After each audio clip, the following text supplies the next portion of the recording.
people who don't get as much recognition for the advances to the world that they did make. So that's why. Also, it was really inexpensive. It was only $6.99 at half price books. So we picked that up. To go along with that, we have the Decay History of the World. I bought this strictly for the pictures and the artifacts and maps, timelines. The text is great. It's very dry, so my kids wouldn't be super engaged in with that. But as they get older and need more detailed information, that is wonderful. And I will try to link some of these books down below. No promises. So if there's a particular book that you want me to go more in depth with, or need to know like links and things like that, let me know, and I will definitely help you out there. We also use the history book box. It is what it says. It goes, oh, I put the books in backwards. It goes over all the different ancient major ancient time periods throughout history. And let's just open one up. Here's the Aztec and the Mayan. So kind of like the Decay history book has text. It also has projects. Is really nice.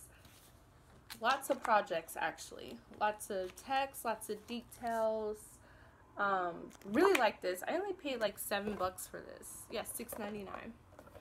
And it has, let's see, 1, 2, 3, 4, 5, 6, 7. So like $1 book basically, because there's 7 books on the ancient worlds. So there's that. I'm gonna try to make this video as quick as possible because I record on my phone. So again, if anything kind of strikes your interest and you need more in-depth information, please let me know. Or like where you can find it. Sorry, I'll put that in later. Next thing I want to show you guys is the American Girl series. We love the American Girl series. We did Kaya this year. This one was not really part of our our history studies, but the girls were really interested in her because we did like the ancient world. That was our study, was the ancient. So she is more in like the 1700s, but they're really intrigued by her story.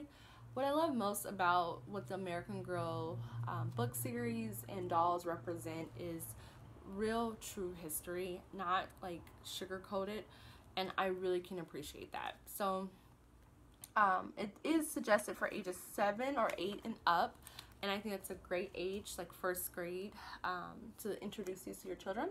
They do tell the true story of what really happened, but in a very gentle way, but nothing is left out, which is nice. Everyone knows these Natural Geographics. I like to get these at yard sales, secondhand stores, wherever. I mean, if you wanted to get a subscription for however much it costs, you could. But these are great because of all of the pictures and information.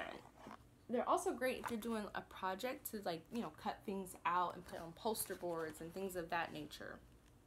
So that's why I've started getting these for our projects and things like that. Now I have one more big book. This one is a culture atlas of Africa. This is actually from the library book sale. It's a book that we have in our family's home. It's not one we use for school per se. It's just one that we have. But I think it's a really important book because it talks about the different cultures that are within Africa and then what part of the country you would find that culture. The pictures are very detailed and beautiful. And it's a true treasure on our bookcase. But yeah, I really like it. It's an older book. It's probably from like the 70s or 80s. But I really enjoy it. Now I have a stack of books that we use to go along with our unit studies or just for fun, but they still are dealing with history. First one is Black Scientists. This is one of our favorites.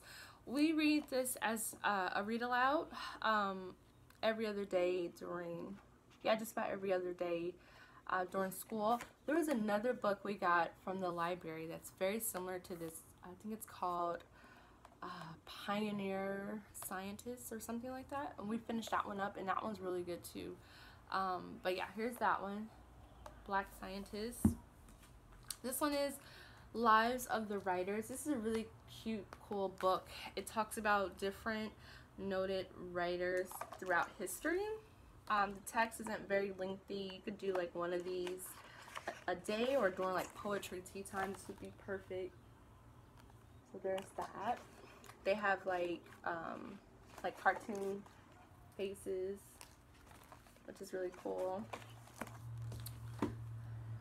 Do all Indians live in teepees? We have not dived into this. I'm mad I found this after we did Kaya, but it's just talking about the truth about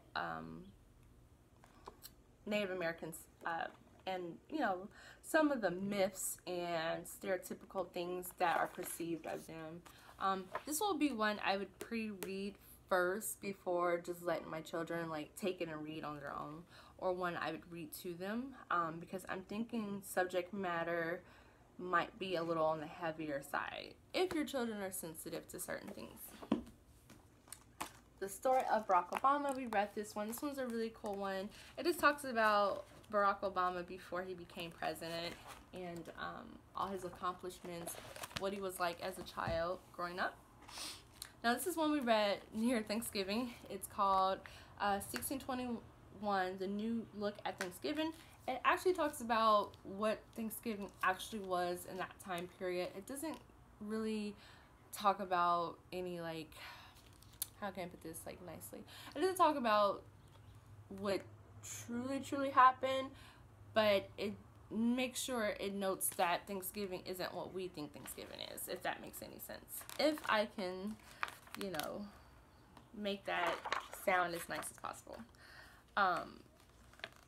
This is done by the National Geographic Society, and they have reenactments going on throughout the book, which is nice. And then it talks about what was actually eaten during like the first Thanksgiving meal. We ended up really liking this book, actually. Real Lives, Fearless Women, Courageous Females Who Refuse to Be Denied. We actually did not read this at all. I don't think this year, but last year. So like in 2017, we read up on a lot of the women in this book, and the girls really liked it. So different women from all different time periods, few paragraphs, not a lot of text. Book of Black Heroes, Great Women. I think it says In the Struggle. I couldn't see because it was covered up. Bought this from the library book sale. Again, it's just like the other one. It talks about different African American women and their stories. It's in black and white. I bought it because look at that, Reading Rainbow approved. So yeah. If anyone, comment down below if anyone remembers Reading Rainbow. My kids love Reading Rainbow. It still comes on the PBS on like Hulu or Amazon. Like there's like a PBS channel, and it's on there. Ancient Egyptians and Their Neighbors, the activity guide. So I bought this after, of course, we did Ancient Egypt, but it has like a lot of activities that you guys could do. So I'm sure we'll go right back to Ancient Egypt for Lily, I guess, in 5th grade, and for Violet, it should be like in 3rd grade. So that'll probably be like the best time to do Ancient Egypt for our family, because everyone will be old enough to do the projects and understand, and Bella will actually be like, oh geez, like maybe in 1st grade, I'm guessing. So yeah, this will be like the best time. So I'm gonna keep buying stuff for Ancient Egypt. Speaking of Ancient Egypt, this is Arts and Crafts of Ancient Egypt. My kids picked this out. I've never seen this book. I just was on the bookshelf and I'm like, what is this book? So it's a very similar book, but more like to the point, less crafts. I would say I would prefer this one. This is more in depth if you're really trying to do some of these more elaborate crafts, but the girls picked that out, so we'll take a look at that too. This one is Asian African Empires. I really like this book. It just goes over different empires in Asia and in Africa.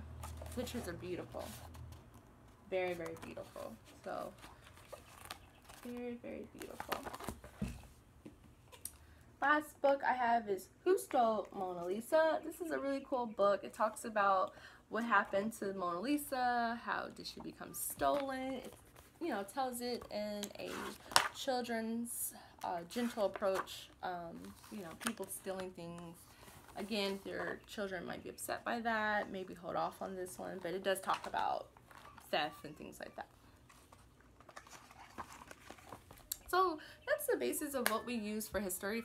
Now, if we're doing a certain time period and there is a notable person, I will get that book on that person. As we do American history, I would do another video on that because I have tons of books on different people throughout American history and how I am not doing like a separate African American history, and because I don't think there is a separate, there's just history. I don't do that for anybody of color. I call it history because that's what it is. We tie in things, but I'm not buying a curriculum and I'm not buying books that don't showcase real history. Real history means inclusive, you know, it doesn't mean people are left out, you know. So what we won't be using anymore is Story of the World. We really enjoyed Story of the World up until maybe oh wow, more so like near the Greek area, I would say.